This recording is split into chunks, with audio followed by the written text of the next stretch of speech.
এতদিন একটা দল বলছে, এখন বলছে 5%। নাম জানতে চাইছেন না ভাই? কিছুদিন পর নাম বলে দিব। একদম কেন্দ্রীয় কমিটি ধরে ধরে নাম বলবো।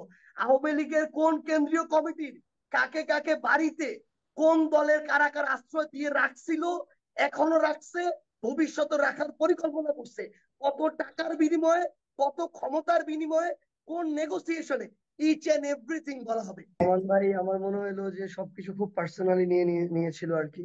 এই জন্য খুব পার্সোনালি অ্যান্সার দিল। যাই হোক, সমস্যা নাই, ব্যক্তিগতভাবে নিতেই পারে, কিন্তু আমার কথা কোনোটাই ব্যক্তিগত ছিল না। আমি আমার চোখে যা দেখছি আমি তাই বললাম। কে কতটুকু নিবে না নিবে, ওন করবে না করবে, এটা ব্যক্তিগত ব্যাপার। আমাদের আসলে গতানুগতিক বাংলাদেশের রাজনীতির সবচেয়ে বড় যেটা সমস্যা আমার এতদিন ধরে মনে হয়েছে ভাই, সেটা হচ্ছে যে আমরা আমাদের সীমাবদ্ধতা গুলোকে অ্যাড্রেস করার মতো সৎ সাহসটা দেখাই না। মানে যদি এটা আমরা না দেখাতে পারি আমাদের জায়গা থেকে, তাহলে তো ওইটা অ্যাড্রেস করে ওইটার উপরে কাজ করা, ওইটাতে নিজের ডেভেলপমেন্ট আনা, এই জিনিসটা তো হবে না ভাই। মানুষ হিসেবে আমার সীমাবদ্ধতা থাকবে, এটা একদম স্বাভাবিক। আমরা না, আপনি আমাদের জায়গা কিভাবে থেকে অনেক বললেন যে কিছু 5% নেতারা জড়িত? আপনি কিভাবে বললেন এটা আমি বুঝি না, আপনি ভাই আমি একটু তো আপনাকে বলি একুরেট ভাই, জানেন। আমান ভাই শুনুন। ভাই আমি বলি, সংখ্যাটা কমায় বলছি 5%, এটা আরো বেশি হবে। এতদিন একটা দল বলছে, এখন বলছি 5%। নাম জানতে চাইছেন না ভাই? কিছুদিন পর নাম বলে দিব। একদম কেন্দ্রীয় কমিটি ধরে ধরে নাম বলবো।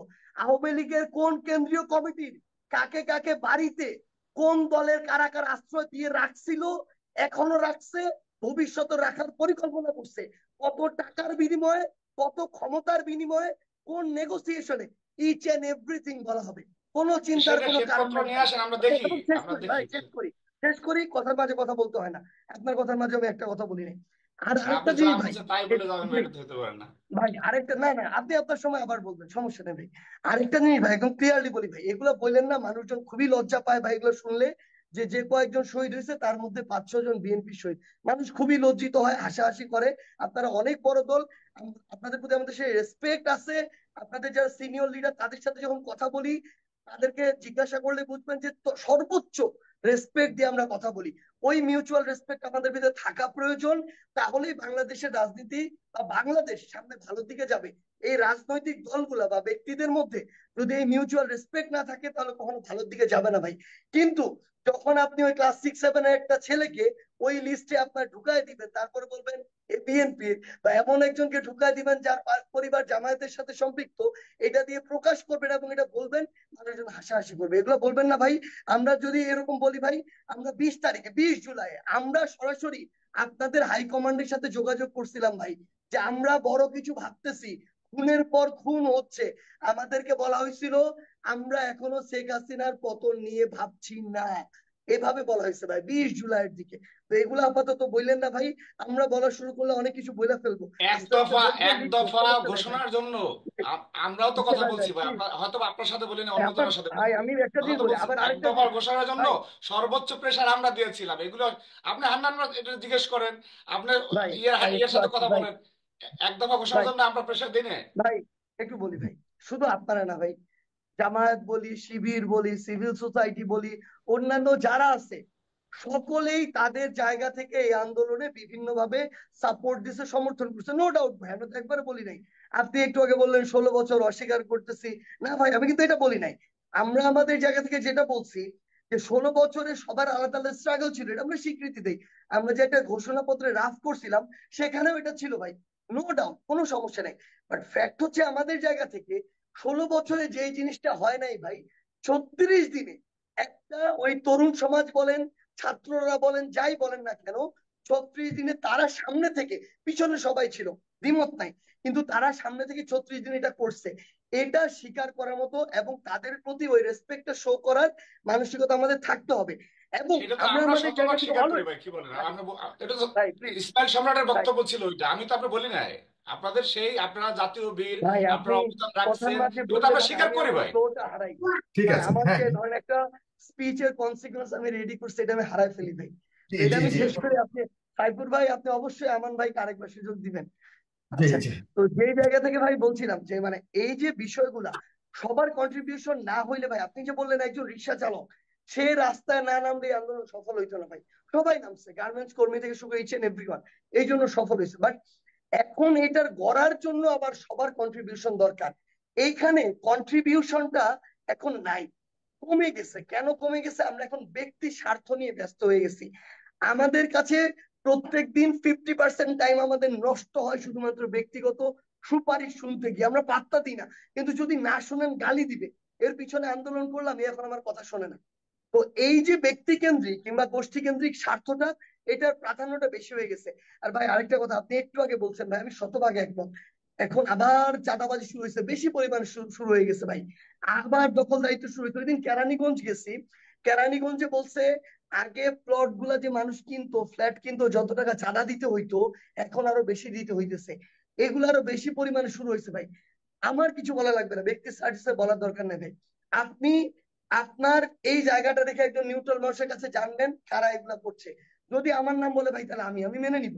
কিন্তু আপনি জানার চেষ্টা করবেন যে কারা এগুলা করছে। সাধারণ মানুষ খুব ভালো করে জানে কারা এগুলা করছে। আমরা শুধু যে জিনিসটা চাই এটা না, এটা তো সামগ্রিক ভাবে আমাদের সবার উপর এটার ইম্প্যাক্ট করতেছে, পুরো রাষ্ট্রের উপর ইম্প্যাক্ট করতেছে।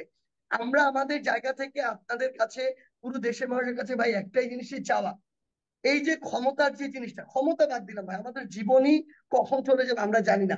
আমরা এখন ধরেই নিচ্ছি। আজকে দেখেন ওই যে গাজীপুরে গুলিটা করলো এই মাগরিবের পরে, আমাদের সেই জায়গায় তখন থাকার কথা ছিল, ইমার্জেন্সি মিটিং এর কারণে ঢাকা আমরা চলে আসছি। হয়তো সেটা আমাদেরকে টার্গেট করে হতে পারতো, আমাদেরই ভাই। একদম স্পষ্ট করে বলি, সেখানে আমাদের ছাত্র দলের ভাইরা আসছিল গাজীপুরে, আজকের ওইখানে একাত্মতা ঘোষণা করছে। বিএনপির ভাইরা কয়েকজন আসছিল, একাত্মতা ঘোষণা করছে। জামাত শিবিরের ভাইরা আসছিল, ইসলামী আন্দোলন বাংলাদেশের ভাইরা আসছিল। সো এই যে বিষয়টা, আমরা যেটা ভাই কন্ট্রিবিউশন, সেটা অস্বীকার কেন করব? এইটুকু সৎসাহস আমাদের কেন থাকবে না? আমরা সেটা স্বীকার করি। কিন্তু এই যে আমরা সংস্কার চাচ্ছি, আমরা যে রাষ্ট্রকে প্রত্যাশিত জায়গায় দেখতে চাচ্ছি, এটার জন্য আবার সহযোগিতা প্রয়োজন। দেখেন, ধরে এটার নিলাম আমি, পেছনে যে উদ্দেশ্য সেটা নিয়ে সবচেয়ে বেশি প্রশ্ন তুলছে সাজিদ। আমি যদি বলি, তাদের আশঙ্কা হলো এই ধরনের বিষয়গুলিকে আপনারা পুঁজি করে হয়তো ক্ষমতায় থাকার বা এই সরকার ক্ষমতায় থাকার যে দীর্ঘ দীর্ঘ ভাই দীর্ঘায়িত করবার একটা প্রচেষ্টা হতে ভাই পারে, বুঝলেন, এটাই ভাই একটা একমাত্র জিনিস বিষয়। শুধু বলি ভাই, ডক্টর ইউনূস দুইটা টাইম ফ্রেম দিছিল, এই বছরের শেষ, নেক্সট ইয়ারের মাঝামাঝি। আবার ডক্টর ইউনূস কয়েকদিন আগে, দুই একদিন আগে আবার একটা টাইম ফ্রেম দিল, এই বছরের শেষ।